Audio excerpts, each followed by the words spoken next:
I'm Andrew Ross, here for Media Broadcasting, and I'm here with Heartland Varsity soccer coach, Mr. Cartoonist. Why did you want to become a soccer coach?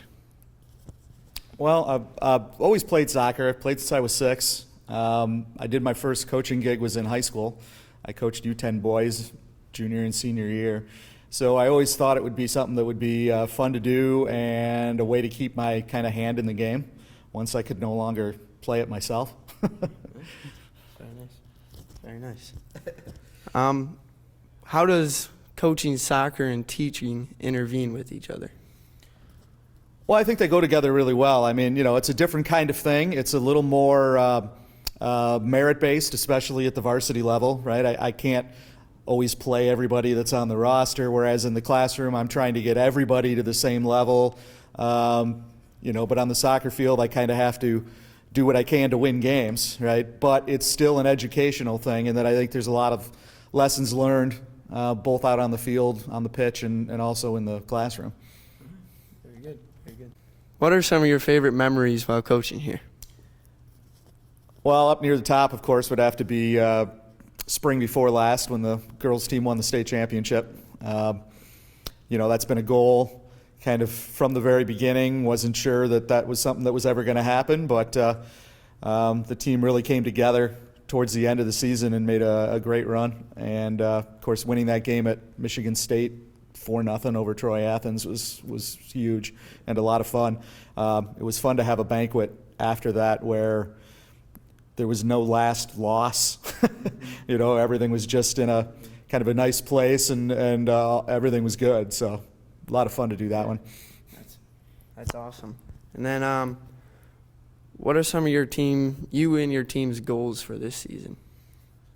Well, we kind of started out slowly, so I think our goals have somewhat changed. Right now we're competitive, but we haven't been scoring a lot of goals. So one of our goals is more goals. We've scored in 2 of our last 3 games, and we've scored in our last 2, so hopefully we're starting to turn that around. We're playing well enough to win games, but because we're not scoring enough, it's kind of hard to do that. So kind of that's our first step, and then hopefully here we've just started the second half of the league season, so we'd kind of like to flip around our record that we had in the first half versus the second, and really become not just competitive, but put some wins on the board. Awesome. That's good to hear. All right, can you describe what a typical day at practice looks like? So it kind of depends on the day of the week. Sometimes we go to Ches. We work with our strength and conditioning coach, Mike Cheskowski, and then come out and train outside. We usually train a little shorter if we've been inside with Ches. If we're not out with Ches, we do a longer training session. Of course, so we have to start out by warming up. And then we usually structure it from kind of basic to more game-like. So as the practice goes through, and it's usually focused around 1 or 2 major topics. We do some sort of warm-up activity. We get into a little more game-related. By the end, we're doing some sort of scrimmagey kind of thing. It's a little hard to do in high school because we play at least 2 to 3 times a week. So often you're trying to either put out the fire from the last game or prep something for the next game, which is usually just 1 day away. So a lot of times it's more of a scramble where we're trying to work on a bunch of things, but under ideal circumstances, we try to keep it a little more focused. I like that. How do you feel your relationship is with your coaching staff and all of your players?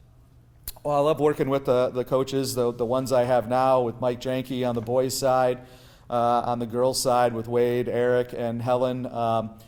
Been around for a while and really enjoy working with them. They bring their own individual skill sets to things, and it takes some of the load off of me as well to have them giving me ideas and kind of backing me up. So really nice. I haven't always had that. Lots of seasons, it's just been me sometimes, and sometimes with maybe a JV coach helping out when they can, but they have their own team as well.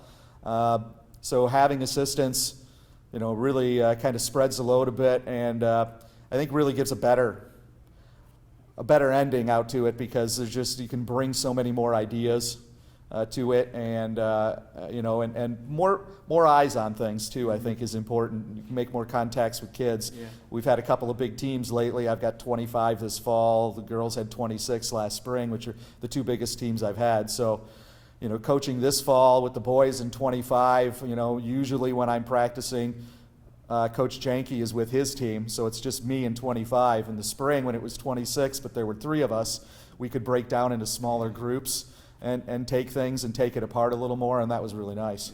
So it helps having those assistants around with us too. Very important. Yep. All right, where do you see yourself in 10 years from now? Well, I'm 53. I'm in my 32nd year of teaching and my 29th year of coaching. So maybe retired. Although, watching guys like Don Palmer, who was coaching the girls basketball team, well into his 60s, and having a good time doing it. It's always been a thought that maybe even if I retire from teaching, I might continue coaching, because it's something I really enjoy, and I think it would be kind of fun to be able to sleep in the morning, plan during the day, and then come in and run things. And I think that would be kind of a nice thing to be able to do, kind of be semi-retired then. But 10 years is pretty far off for me at this point. All right. Well, and the last but not least, what is your favorite song? Oh, that's a tough one. Kids that are in my class know that I listen to a lot of music, a lot of stuff that's even older than I am. I was born in 1969, and I listen to a lot of classic rock and Beatles and things. I don't know if I have a favorite song. It kind of depends on my mood.